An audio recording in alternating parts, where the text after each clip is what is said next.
Good నమస్తే, నేను మీ దోస్తు. నా స్టైల్లో పరాటా ఆమ్లెట్ చేసుకుందాం. ఒక చిన్న టమాటా, ఒక చిన్న ఆనియన్, ఒక పచ్చిమిరపకాయ మంచిగా స్లైస్ చేసుకున్నాను.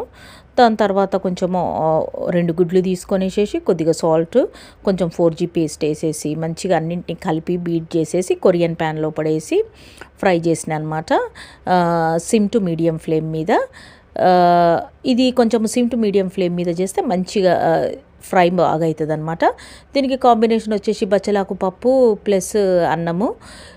ఇప్పుడు మనము వేరే కల్చర్ అనమాట. అంటే వాళ్ళని చేసుకున్నప్పుడు ఏంటంటే మనం చేతితో తిన్నామనుకో వాళ్ళు కొంచెం అన్హైజీనిక్ అది ఇది అన్నట్టుగా అంటారనమాట. ఇంకా అందుకనే ఇంకా స్పూన్తో తినాల్సి వస్తుంది. ఎందుకనంటే మరి ఇప్పుడు డిఫరెంట్ కల్చర్స్ కదా, క్లాష్ అవుతుంటాయి అన్నమాట. అట్లా ఇక మనము గొడవలు అలాంటివి ఏ వద్దు చేయొద్దు అంటే ఇక సర్దుకుపోతూ ఉండాలన్నమాట. ఇంకా అది సంగతి. ఇక స్పూన్తోనే తిన్నాను. మీరు ఏమనుకోకండి, చేతితో తినలేదు నాకిసు అని అనుకోకండి, ఏళ్ళు నాకి తినలేదని. ఇక మరి మీకు అదృష్టం ఉంటే మీరు మంచిగా ఏళ్ళు నాకి తినండి, నేనైతే తినలేను. ఇక అది సంగతి.